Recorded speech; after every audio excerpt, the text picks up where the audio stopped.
I mean, again, he doesn't know who Gabriel is, right? Because he didn't come from an Abrahamic faith. The people of Mecca were pagan. The Quran is mentioned, if this book was from other than God, they would have found in it many contradictions. If a book is without contradictions, that has no bearing on whether it comes from God or not. I've had phone books that are inerrant, but I certainly don't think God gave them. That we believe without understanding. The brother asked a very important question, that most of the scholars say that listening to music, watching movies, and most of the television programs, they're haram. So how can we have fun? Let me tell you, brother, at the outset, that having fun is permitted in Islam as long as the fun is halal fun. That the standard narrative has holes in it. The Prophet tells us because Satan or the devil sleeps over our nostrils. Those who oversleep and not pray Fajr on time, Satan urinates in their ears. I really do think Jesus was crucified and that he really was dead and buried. He thought that he was a son of God in the sense that he was specially chosen by God. I think Jesus really did think he was going to be the Messiah, the future king of Israel. I mean, that is, after all, why they crucified him.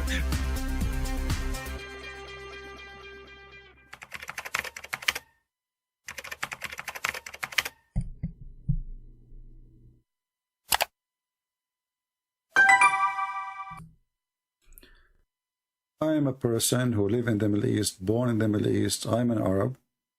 So it's for me, life is way easier if I say I'm a Muslim. I can get a better job. I will not be discriminated.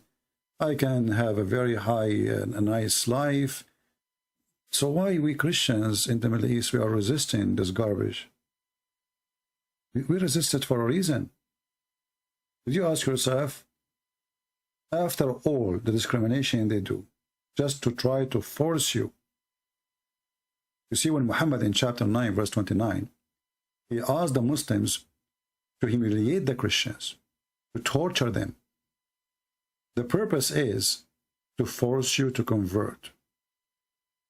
And then you see that those Christians, after all what had been done to them, the evil act of Islam, still they are willing to accept all the garbage of Muhammad, all the mistreatment of Muhammad, but not to accept Islam.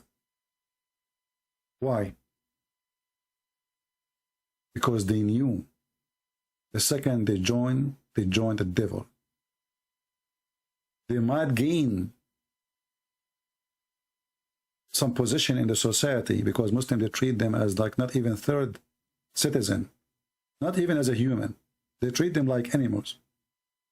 Muhammad, he told the Muslims, when you see a Christian in the street, you have to force him to walk in the sewage. The most narrow alley is the sewage. So you see a Christian in the street, force him to walk in the sewage. Never honor the people of the book. Mistreat them, humiliate them, spit at them. And this is Ibn Kathir in front of you explaining what we are talking about. It says here that this is why the Prophet, therefore people of the people of the scriptures disbelieve in Muhammad. They had no beneficial faith in any messenger or what the messenger brought. Rather they follow their religion. Okay, then what we would do to them? Kill them. Kill them, or they have to pay so they can live. And this honorable ayah, which is ordering to kill the Christians and the Jews, or they have to pay. It's honorable. And here he say, they have to pay the jizya with disgrace and humiliated. They have to be spit at. The Muslims are not allowed to honor the people of the Dhimma. You see, the Muslims, they complain, they say in America, there's discrimination for us, which is a lie. Go and see the same Muslims who they speak about rights and human rights. Go and see what they believe in when it's come to non-Muslims. Go and see how they treat Christians in Pakistan, how to treat non-Muslims in Afghanistan, in Indonesia, in Iraq, in Syria, in Egypt, everywhere. They are following the step of the devil Muhammad. They have to be disgraced. They have to be spit at. Then here says, the Prophet, he said, don't initiate salam. Don't say shalom. Don't say peace. There's what peace? Those are Christians. To the Jews and the Christians. If you meet any of them in the road, force them to the narrowest alley. This is why the Muslims, they always feel superior. They think that if you are a Christian, you are under their feet. And that's why they cannot take it when they see somebody is a Christian and he is defeating them. How in the world the Christians are defeating us? Allah is on our side and we should defeat them. And this is why it was a very horrible news for them when they were defeated in Iraq, in Syria, everywhere. When they gather from every land to fight the Jews, and the Jews are a little tiny minority, yet they've been defeated. The Jews, they have 4 airplanes. 3 of them, they stopped working during the war. And all the Muslim countries, they send army, volunteers from everywhere to join. Yet they've been defeated.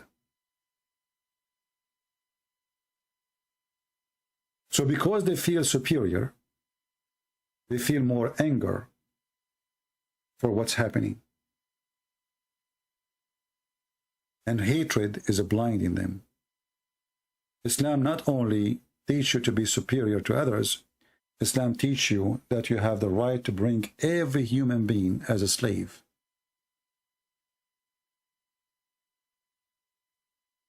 The logic of Muhammad is, anyone who don't believe in me, his blood, his honor, his wife, his children must be raped, must be tortured, must be taken. You are the most benefit, the best of mankind.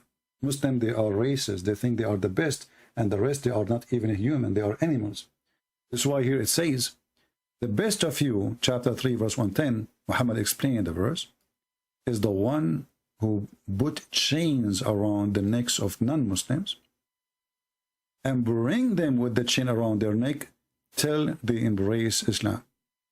And then you will see those cowards, those liars, they speak about the amazing human right in Islam. The amazing peaceful. Islam is peace, brother. This is peace. The people who've been taught to use a chain around the neck of a human being is Islam and Muslims. And the one who's speaking there is Muhammad. And this is Allah, supposedly. Call me right now. Call me right now. Call me right now. Call me. Call me now. Call me now. Go to heaven right now.